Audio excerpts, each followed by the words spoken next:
సమాజంలో మరి నిత్యావసర వస్తువులు పెరగడం, మరి గృహోపకరణాలు పెరగడం వంటివి చూస్తుంటే మరి ఎంతో సాహసోపేతం నిర్ణయం తీసుకుని జిఎస్టీ రూపంలో ట్యాక్స్, అదనపు ట్యాక్సులు పడకుండా తగ్గించడం కూడా, ఆ ఘనత కూడా మన మోదీ గారికి దక్కుతుంది. మరి ప్రతిపక్షాలు ఇవన్నీ ఆలోచించకుండా అనాలోచితంగా, మూర్ఖంగా మాట్లాడుతున్నారు. మరి గత 50 సంవత్సరాల నుంచి కాంగ్రెస్ పార్టీ మరి రాజ్యం వెళ్ళింది. ఏం చేశారు? ఈరోజు ప్రపంచ దేశాలు మన దేశం వైపు చూడాలంటే కారణం ఒక మోదీ గారే. ఈరోజు మన దేశం గురించి మాట్లాడుకుంటున్నాయి. ఈరోజు మరి మన ఆర్థిక వ్యవస్థ ప్రపంచ దేశంలోకెల్లా 3వ స్థానంలో ఉంది. మరి అది ఆ ఘనత ఎవరిది? మన ప్రధానమంత్రి నరేంద్ర మోదీ గారిది. మరి ఇవన్నీ వాళ్ళు గ్రహించాలి.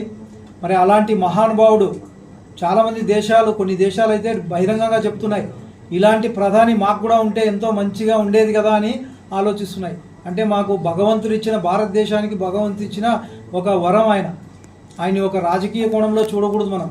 ఆయన ఒక భగత్ సింగ్ లాగానో, మన నేతాజీ సుభాష్ చంద్ర లాగానో, ఒక అల్లూరు సీతారామరాజు లాగానో చూడాలి. మరి రక్షణ శాఖ ఈరోజు మన దేశం గురించి ఎన్నో తప్పుడు మాటలు మాట్లాడిన పాశ్చాత్య దేశాలు ఈరోజు మన దేశాన్ని, మన దేశ రక్షణను చూస్తే ఈరోజు భయపడిపోతున్నాయి. ఈరోజు ముడి సరుకులు కానివ్వండి, ఈరోజు స్పేర్ పార్ట్స్ కానివ్వండి, మరి గతంలో బయట దేశాల నుంచి తీసుకునేవాళ్ళు రక్షణ శాఖకు సంబంధించినవి. మరి ఈరోజు మన దేశంలోనే అవి తయారీకి కర్మాగారాలు స్థాపించారు. మన ఆంధ్ర రాష్ట్రంలో కూడా 5 కర్మాగారాల రక్షణ శాఖకు సంబంధించిన ఫ్యాక్టరీలని ఈరోజు మరి మన నరేంద్ర మోదీ గారు మన ఆంధ్రప్రదేశ్లో పెట్టడం అనేది మన ఆంధ్రప్రదేశ్ ప్రభుత్వం, మన ప్రజలు చేసుకున్న సుకృతం ఇదంతా. మరి ఈరోజు ఎన్నో ఉపాధి అవకాశాలు దొరుకుతున్నాయి మన ఆంధ్రప్రదేశ్కు.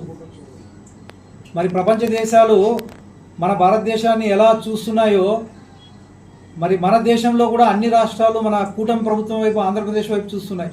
ఎందుకంటే ఇక్కడ జరుగుతున్న అభివృద్ధి, కూటమి ప్రభుత్వం చేస్తున్న అభివృద్ధి, మరి ఇవన్నీ చూసుకొని మరి ప్రధానమంత్రి లాంటి ఆలోచనపరుడు, చంద్రబాబు నాయుడు గారు లాంటి విజనరీ ఉన్న వ్యక్తి, మరి పవన్ కళ్యాణ్ లాంటి మరి ముక్కుకు సూటిగా వెళ్ళే, నిజాయితీగా వెళ్ళే ఒక నాయకుడు, ఈ ముగ్గురు కలిసి మన ఆంధ్రప్రదేశ్ను ఒక అభివృద్ధి చెందే రాష్ట్రంగా, అంటే దేశంలోనే ఒక నంబర్ 1 స్థానంలో ఈరోజు నిలపడానికి ఎంతో కృషి చేస్తున్నారు. మరి ఇలాంటి ప్రభుత్వం, కూటమి ప్రభుత్వం దాదాపుగా 2047 వరకు ఉండాలని చెప్పేసి ప్రజలంతా కూడా కోరుకుంటున్నారు.